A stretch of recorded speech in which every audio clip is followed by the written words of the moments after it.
بسم اللہ الرحمن الرحیم۔ السلام علیکم ویورز، اللہ کے فضل و کرم سے میں بالکل ٹھیک ٹھاک ہوں اور اللہ تعالیٰ سے دعا گو ہوں کہ آپ سب بھی اپنے گھروں میں خوش باش اور شاد و آباد رہیں۔ اللہ تعالیٰ ہم سب کا ایمان سلامت رکھے۔ مدینہ کی زیارات کا جو ولاگ میں نے جہاں پہ اینڈ کیا تھا یہ اس سے آگے کا ولاگ ہے۔ یہ ہم مسجد نور کی طرف گئے۔ یہ مسجد نور مسجد قباء کے قریب ہے۔ یہ مسجد پہلے سے یہاں موجود تھی جب ہمارے پیارے نبی حضرت محمد صلی اللہ علیہ وآلہ وسلم مکہ سے مدینہ ہجرت کر کے آئے تو وہ اس مسجد میں نماز ادا کرتے تھے اور بیٹھ کے صحابہ کرام کے ساتھ تبلیغ کیا کرتے تھے۔ ایک دن تبلیغ کرتے کرتے کافی دیر ہو گئی اور پورا اندھیرا چھا گیا۔ صحابہ کرام نے فرمایا کہ اس وقت تو بہت رات ہو گئی ہے، ہم سفر کیسے کریں؟ تو ہمارے پیارے رسول حضرت محمد صلی اللہ علیہ وآلہ وسلم کے ہاتھ میں جو لاٹھی تھی اس پہ آپ نے ہاتھ پھیرا تو وہ روشن ہو گئی، اور پھر اسی روشنی میں صحابہ کرام اپنے اپنے گھروں کو گئے۔ اسی وجہ سے اس مسجد کا نام مسجد نور پڑ گیا۔ اس مسجد کے بالکل پاس ہی سائڈ پہ ہی ایک کنواں ہے، اس کا نام ہے بئر حجیم۔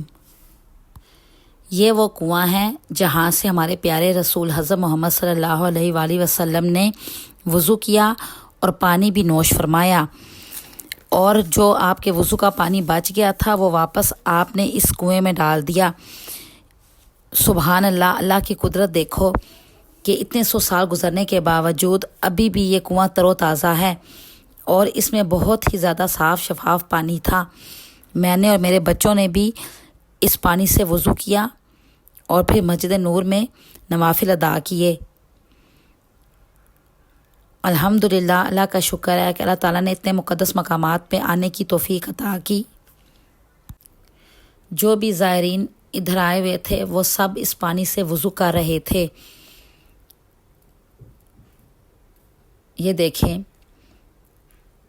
کتنا صاف شفاف پانی ہے اور کنواں بھرا ہوا ہے۔ سبحان اللہ،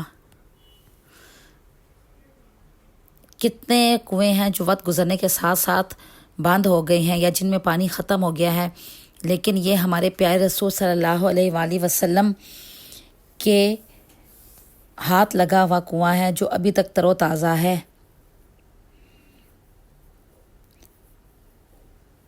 بہت ہی خوبصورت باغ ہے یہ پورا کھجوروں کا باغ ہے، اور یہاں پہ کھجوریں بھی بک رہی تھیں۔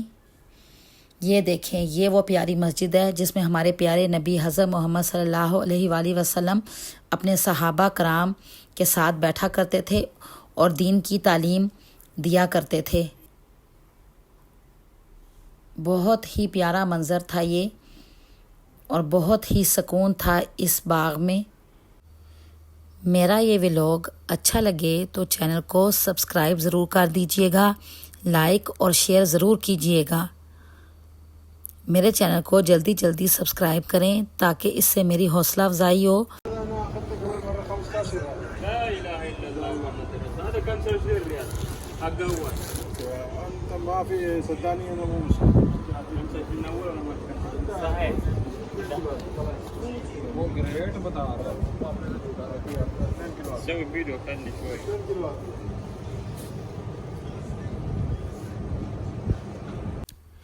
یہاں پہ بہت ہی فریش کھجوریں بک رہی تھیں جو اسی باغ کی تھیں۔ ہم نے بھی یہ کھجوریں خریدیں اور پھر ہم آگے نکل گئے۔ نیکسٹ جو ہماری زیارت تھی وہ تھی یہ مسجد قبلتین۔ یہ وہ مسجد ہے جہاں پہ بعض روایات میں ہے کہ ظہر کی نماز، بعض میں ہے کہ عصر کی نماز ہمارے پیارے نبی حضرت محمد صلی اللہ علیہ وآلہ وسلم ادا کر رہے تھے کہ قبلہ چینج کرنے کا حکم آیا۔ قبلتین کا مطلب ہے 2 قبلوں والی مسجد، اور پھر جو ہی نماز کے دوران حکم آیا تو ہمارے پیارے نبی صلی اللہ علیہ وآلہ وسلم نے نماز کے دوران ہی قبلہ تبدیل کر لیا، اور صحابہ کرام نے بھی ان کو فالو کیا، اور پھر اس دن سے ہمارا قبلہ خانہ کعبہ مقرر ہو گیا۔ ماشاءاللہ بہت ہی خوبصورت مسجد ہے۔ اس میں بھی ہم نے نوافل ادا کیے اور اس کے بعد ہم آگے روانہ ہو گئے۔ اس دوران بچوں کو بھوک لگ گئی تھی تو یہ مدینہ میں سلطانہ میں جو KFC ہے ادھر ہم چلے گئے۔ یہ میری ریکارڈنگ فلسطین اور اسرائیل کی جنگ سے پہلے کی ہے۔ آج کل تو ہم نے KFC کا بائیکاٹ کیا ہوا ہے۔ اللہ تعالیٰ فلسطین کے مسلمانوں پر اپنا رحم و کرم کا سایہ نازل فرمائے اور ان کی مشکلات اور پریشانیاں دور کرے اور اللہ تعالیٰ یہ جنگ بندی کرا دے۔ آمین ثم آمین۔ یہاں پہ کھانا کھانے کے بعد پھر ہم نیکسٹ زیارت کی طرف روانہ ہوئے۔ در نبی پر پڑا رہوں گا، پڑے ہی رہنے سے کام ہوگا، کبھی تو قسمت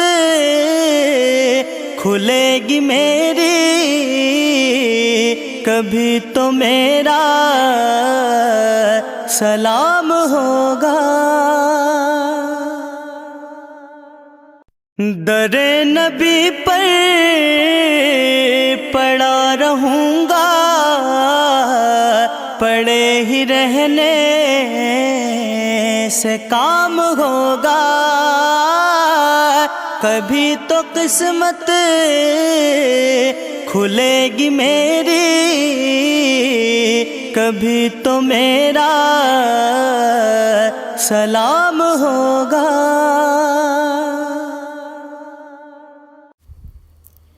یہ ہماری آخری زیارت تھی سید الشہداء۔ یہ وہ جگہ ہے جہاں پہ غزوہ احد ہوئی تھی۔ یہ جبل احد ہے یہاں پہ، اور یہاں پہ مسجد احد بھی ہے۔ یہ وہ مقام ہے جہاں پہ اسلام کی دوسری جنگ غزوہ احد ہوئی تھی۔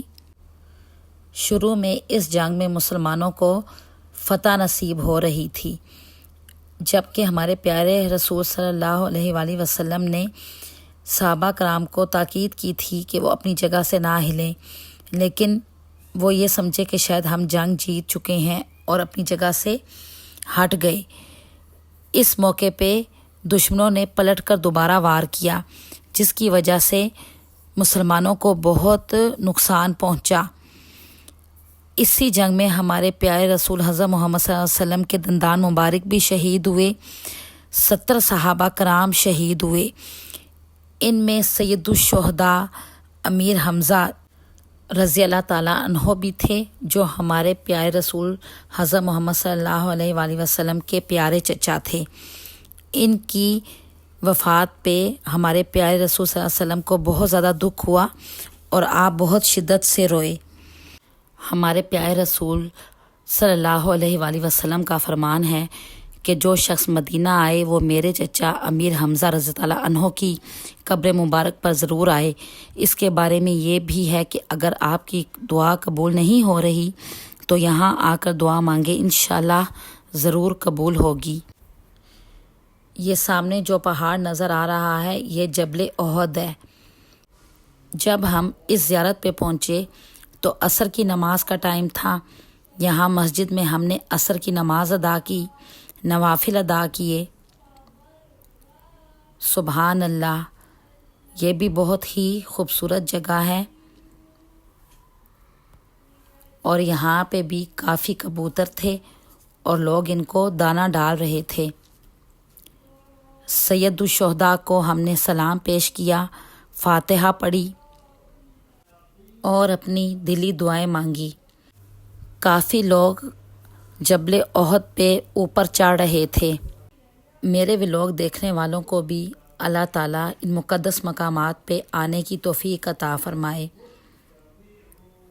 یہ دیکھیں کتنا خوبصورت منظر ہے۔ ہم سب نے بھی کبوتروں کو دانہ ڈالا۔ میرا چینل سبسکرائب ضرور کر دیجئے گا اور نیکسٹ ولاگ ضرور دیکھیے گا۔ انشاءاللہ ملتی ہوں ایک نئے اور اچھے ولاگ کے ساتھ۔ اللہ حافظ، اللہ نگہبان۔ در نبی پر پڑا رہوں گا، پڑے ہی رہنے سے کام ہوگا، کبھی تو قسمت کھلے گی میری، کبھی تو میرا سلام ہوگا۔